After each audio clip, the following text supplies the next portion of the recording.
mercados de derivativos, né? Proteção ou especulação. O funcionamento do mercado a termo é parecido como uma compra, né, que é feita com um cheque pré-datado. Hoje em dia está em desuso, né, mas é uma comparação que a gente pode fazer.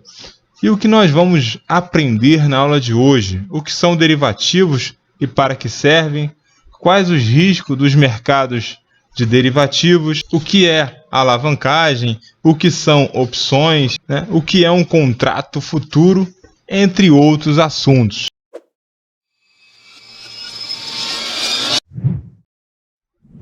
O que são derivativos e para que servem?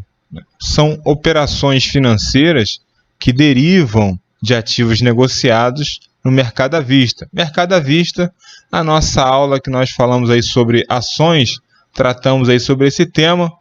Caso você não tenha assistido, você pode aí voltar, né, a sua programação aí no seu programa e acessar essa aula que está disponível aí. Derivativos é um nome esquisito, né, para operações muito complexas. Para o investidor comum, a realização dessas operações requer uma sofisticação que ele só consegue, em geral, por meio de fundos de investimentos chamados fundos derivativos. O mercado de derivativos abrange um amplo leque de operações que estão sempre inseridas nos mercados a termo, né? De futuros, de opções ou de trocas, né? Ou de swaps.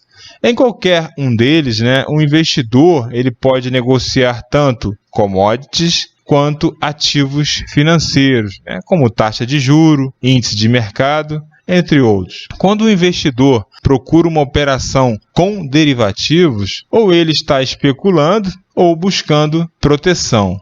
E nesse caso, né, se ele estiver buscando proteção, essa operação é chamada de hedge, né, ou a pessoa, né, que a faz de hedge.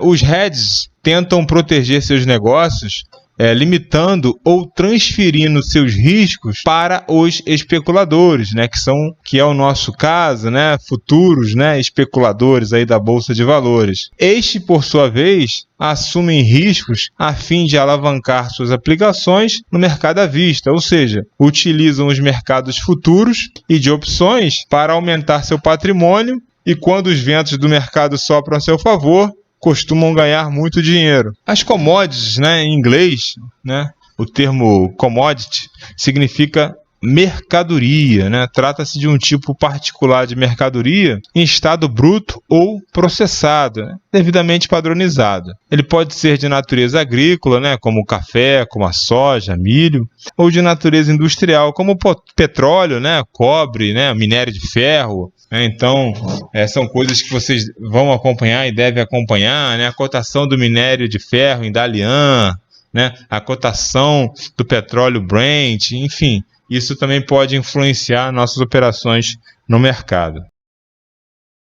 E quais os riscos dos mercados de derivativos? Eles refletem sempre os riscos dos mercados à vista, que podem ser potencializados, né, de acordo com a operação realizada. Para os hedges, os mercados de derivativos oferecem proteção e um pouco risco. Funcionam como uma espécie de apólice de seguro, em que o comprador ele paga um prêmio para limitar suas perdas, né? É o caso do seguro do automóvel, né? Você paga ali o prêmio do seguro, né? Vamos supor que o seu automóvel tem um valor de mercado, segundo a tabela FIPE, de R$50 mil. Então você paga um prêmio de seguro de R$2 mil, tá? Caso venha acontecer um sinistro, uma sinistralidade, né? Não só o seu bem, ou até você mesmo, ou contra terceiros, tá? Você vai estar protegido porque você transferiu o seu risco para a seguradora. A segura pegou o seu prêmio e falou, não, com esses R$2 mil eu assumo o seu risco, tá? No mesmo caso, né, como no seguro, né? Por exemplo, se o investidor não precisar utilizar a sua apólice de seguro, né, ele vai perder apenas aquele prêmio pago. No caso do exemplo do automóvel, os R$2 mil para a contratação desse serviço. Mas caso ocorra algum incidente, né, ele vai estar protegido. Vamos supor, você por apenas R$2 mil, né? Pode parecer pouco, mas não é. Mas em comparação ao risco de 50 mil, é pouco, né?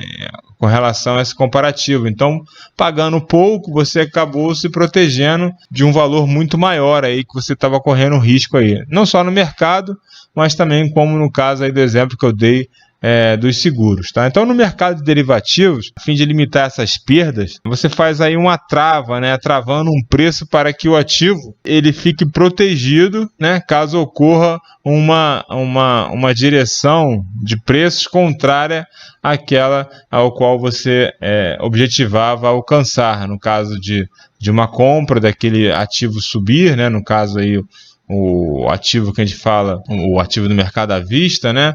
Ou ele venha a cair. Então, assim, seja qual for aí o andamento dos preços dos mercados à vista, né? O investidor tem a garantia, né? De determinado preço, né? Para esse mesmo ativo em certa data lá no futuro. Para os especuladores, o risco vai depender basicamente do tamanho da alavancagem de suas operações. Quanto mais alavancadas, maior o risco. E maior também vai ser essa exposição ao risco, quanto maior também aumenta o seu potencial de ganho. Tá? O único risco para o hedge é que a contraparte, né, da operação não venha honrar aquele contrato. É um risco pequeno, pois as bolsas de valores, no caso, a nossa B3 aqui, costumam oferecer garantias contra isso.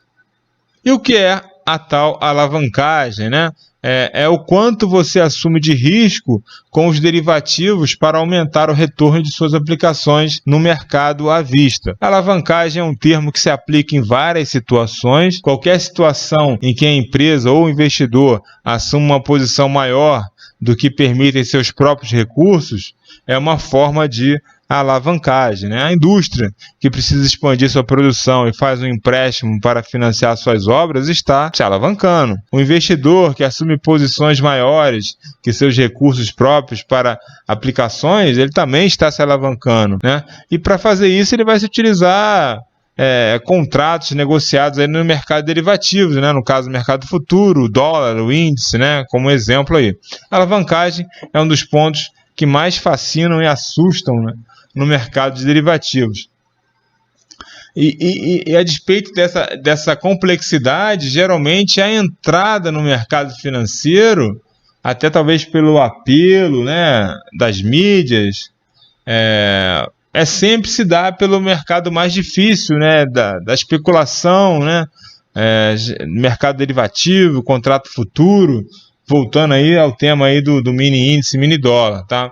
Não que seja um bicho de 7 cabeças, mas é preciso a gente ter essa base, né, que nós estamos formando aqui para saber aquilo que nós vamos estar negociando lá na frente, mas aí com a segurança, com conhecimento, para que a gente consiga alcançar os nossos objetivos, que é sempre ter ganhos superiores às perdas, né? Porque as perdas elas virão, elas sempre vão existir, porque não tem como se ter 100% de operações vencedoras.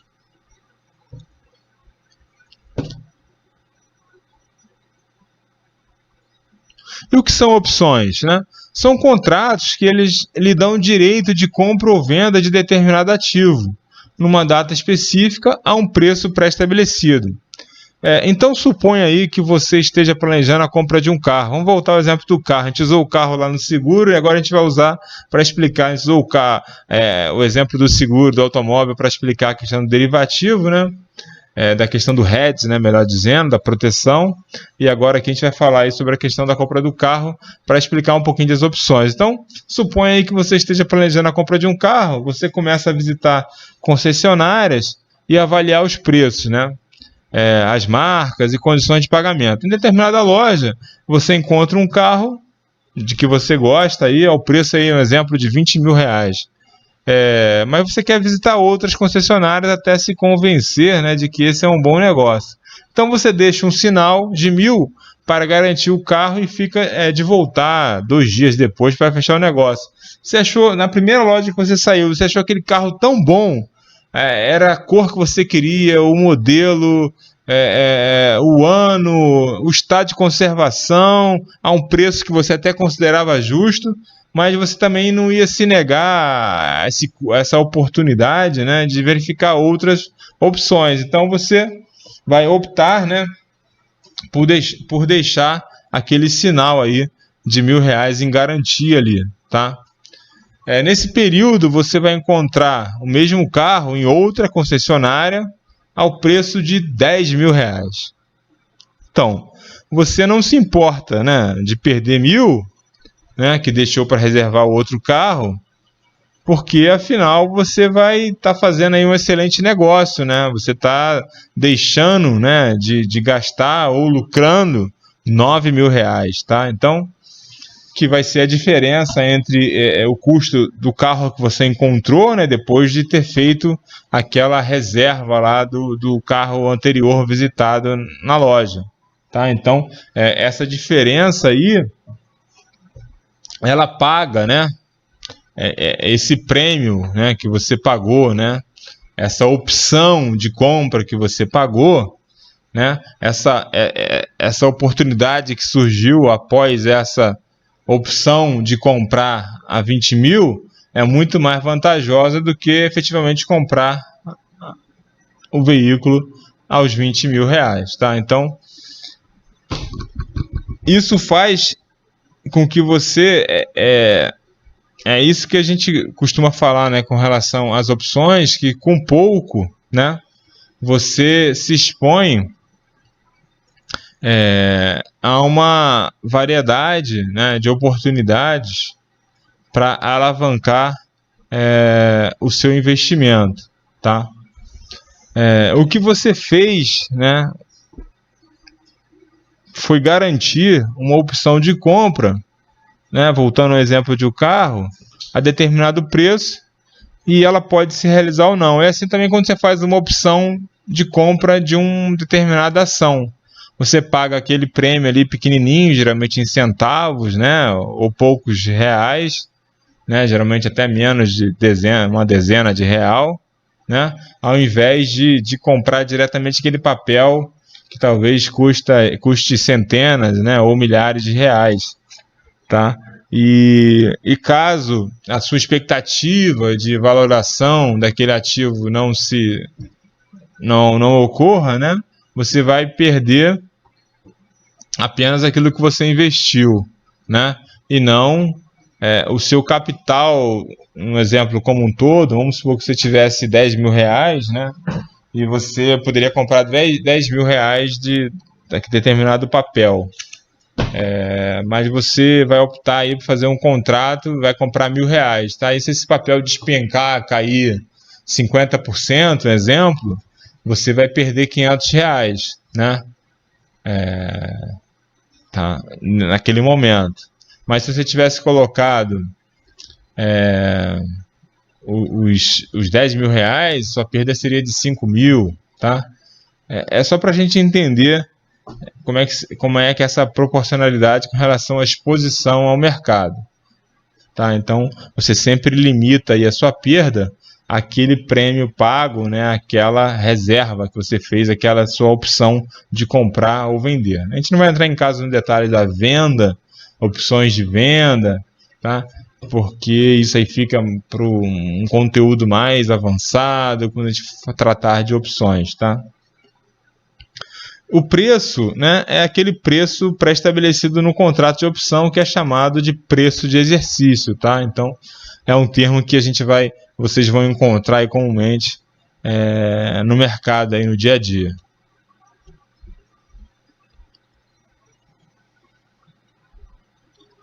Mas o que pode acontecer também, vamos voltando aí ao exemplo do carro, né? Se ao contrário daquela opção de ter encontrado um carro mais barato, né, o custo do mesmo carro fosse maior em outras lojas, né, você voltaria àquela primeira concessionária para exercer o seu direito de comprar o carro que havia reservado com os R$1.000, né? Então, esse é o mecanismo do mercado de opções, né? Vamos supor que você saiu dali, você já deixou 1.000 ali em garantia, né, em reserva, e os carros mais na frente seriam 25, 26, 30, 40 mil reais. Opa, você volta e vai dar a diferença ali do mais 19.000 e vai exercer o seu direito, né, de comprar aquele carro ali aos R$20.000, tá? Então, só que em vez de carro, a gente está falando aqui de negócio, né, e negociando com ações, né? Então, no exemplo do slide anterior, né, o comprador ele tem a opção de comprar ou não o carro reservado, tá? Mas o vendedor ele tem a obrigação de entregar a mercadoria pelo preço acordado. Assim, digamos que ele tivesse vendido o carro para outra pessoa e você voltasse lá para fechar o negócio, o vendedor teria de comprar outro carro para lhe entregar, né? E estaria correndo o risco de o mesmo preço no mercado já estar maior, né? Do mesmo preço não, do preço daquele carro está maior. Por exemplo, você pagou lá, deixou em garantia, fez a reserva com os R$1.000. Você acabou de sair da loja, ele vendeu o carro, né, por R$20.000 para outra pessoa ali que quis fechar na hora. Ele achou que você não fosse voltar, né? Só que você acabou voltando. Ele vai ter que ir ao mercado para comprar um carro naquelas mesmas condições e características que você tinha acordado com aquele contrato que você fez com ele, naquela opção de compra que você fez, né? E ele tem a obrigação de vender. E ele vai ter que ir ao mercado, vamos supor que ele só encontrasse um exatamente igual, né, ao preço de R$25.000. O vendedor aí, nessa opção, né, dessa opção, ele estaria amargando aí esse prejuízo, tá? Então, no mercado de ações, isso a gente chama de venda a descoberto, né? Ou seja, o lançador de uma opção de venda não tem as ações que está se propondo a vender no contrato. Então, só para a gente fechar o exemplo, o vendedor ele tem um carro na loja, fez um contrato com você, ao qual você pagou R$1.000 para reservar aquele carro ali, enquanto você continua a sua procura. Ele mantém aquele carro ali em estoque, ele reserva e fala, não, esse carro aqui está reservado, eu não posso vender. Então ele tem aquele ativo ali em garantia para honrar, né, aquele preço, né, de exercício, né, estipulado nesse contrato com você. Mas vamos supor que ele venda aquele carro, como nós falamos, ele vai ficar, ou seja, sem ter mais aquele bem, ou seja, aí fazendo o paralelo com o mercado de opções, ele vai ficar descoberto, ou seja, ele não tem um ativo para cobrir ou para honrar aquele compromisso. Então é por isso que a gente fala que no mercado de opções, né, aí muitos falam, opções, cemitério de malandro, né, o cara que opera com opções vai falir, vai perder tudo, isso é furada, é jogo, é cassino, é jogatina. Quando você entra nesse mercado e você começa a fazer essas operações de venda descoberta, se o mercado for contra a sua posição, realmente você vai beijar a lona, né? Então, mas uma operação de uma venda coberta, você tem o ativo, né? E começa a fazer venda, né, de puts, né, de opções de venda daquele ativo que você tem em carteira. Caso você seja exercido naquela data acordada, você consegue honrar o seu compromisso, você vai ganhar aquele prêmiozinho e ainda vai ganhar na entrega, né, do seu bem, você vai vender aquele seu item, né, corrigindo o que eu falei lá atrás de diferença. Não, você vai entregar, o prêmio é o prêmio, né, ele vai compor ao valor do ativo. Então, pagou R$1.000 para reservar sobre aquele risco, né, voltando ao carro, de perder aquele bem, e depois eu vou pagar R$20.000 pelo carro, tá? Então, o carro vai sair R$21.000, mas ele é muito mais barato que eu pagar 25, 26 ou 30 mil, tá? Então esse é o risco que eu assumi, né, para garantir aquele negócio. E no mesmo caso aqui também das opções, né? Então, se você vende, você tem o ativo, você não vai estar ensejando em prejuízo, você vai deixar de ganhar caso o ativo ultrapasse aquela marca ali de que você estipulou que poderia subir de preço-alvo, mas você não está oferindo nenhum tipo de prejuízo, digamos assim, tá? Então, essa é a diferença aí de operar coberto ou a descoberto. Agora, na compra, né, das opções de compra, o teu risco é limitado ao capital que você investiu. Então, é um risco pequeno, limitado, mas que te expõe, né, a uma grande possibilidade de explosão aí, de multiplicação do teu capital. Quando o investidor ele lança no mercado, né, uma opção de compra, ele acredita que o preço das ações sofrerá uma queda, ou seja, o preço da ação no mercado à vista será menor do que o estabelecido no contrato. Assim, o comprador da opção ele não vai exercer o seu direito de comprar aquela ação, pois pagará mais barato comprando na bolsa, tá? O lançador da opção de compra, ele vai embolsar o prêmio pago pelo comprador para ter opção de compra e consegue lucrar mesmo com o mercado em baixa. Aquilo que nós estávamos comentando anteriormente. Isso aí é o fascínio, né, de conhecer o mercado aí de opções, né? E o que é mercado a termo, né? Acredito que não vai ser objeto de investimento, né, ou de operação da maioria de nós, mas é um contrato entre duas partes que concordam em negociar algum ativo no futuro a um preço pré-determinado, tá? O funcionamento do mercado a termo é parecido com uma compra, né, com cheque pré-datado, que hoje em dia nem se usa mais, né? Você compra, por exemplo, uma passagem aérea e emite um cheque de 1.000 para ser descontado apenas na data de seu embarque. Você e o agente de viagem estão fechando um contrato a termo, pois o embarque se dará numa data futura e o pagamento também. Ao fazer o contrato a termo, você elimina o risco de o preço da passagem subir além dos R$ 1.000, né? Até aquela data do seu embarque. Por que você fez isso? Porque você travou o preço, então você consegue garantir o seu embarque naquela data futura, aquele valor determinado. Nesse período, tá? Se o preço cair, quem ganha é o agente de viagem, né? No contrato a termo, a parte que se compromete a pagar pelo produto assume uma posição comprada, né? E a parte que se compromete a vender o item assume uma posição vendida, né? O preço para o produto estabelecido no contrato é o preço a termo.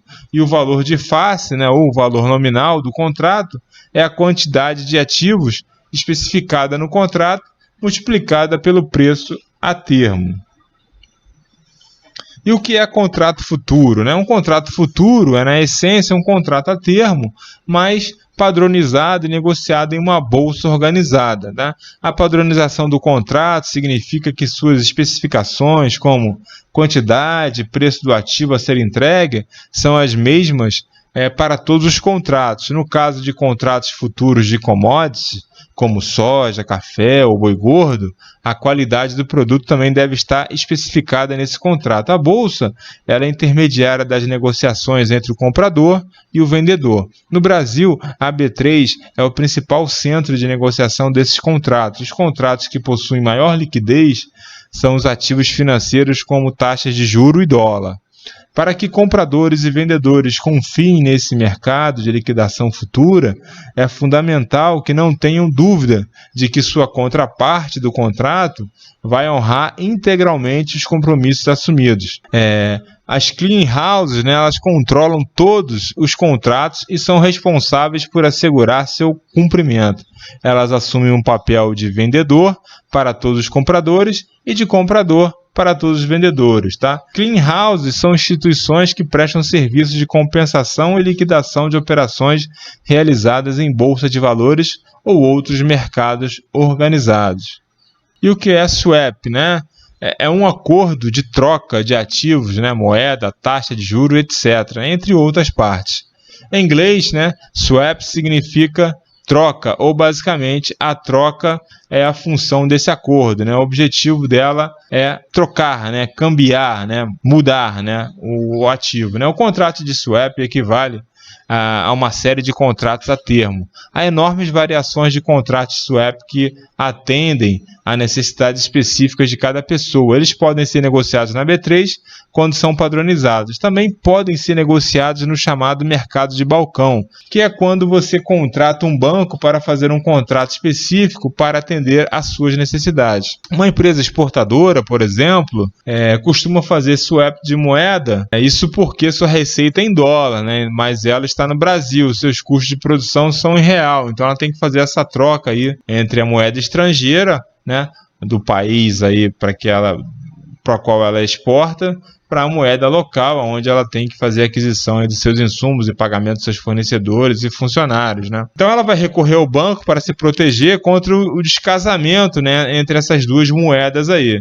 E pode fazer um swap, né, de sua receita ou de suas dívidas, para que ambas fiquem na mesma moeda. Dessa forma, a empresa ela se protege contra uma desvalorização cambial, porque se houver uma apreciação do dólar e ele ficar mais caro, tanto as dívidas quanto as receitas estão na mesma moeda.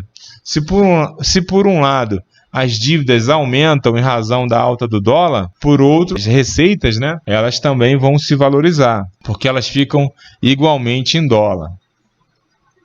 Esse foi o material aí da nossa aula de hoje, as nossas referências, e a gente se encontra aí no próximo módulo.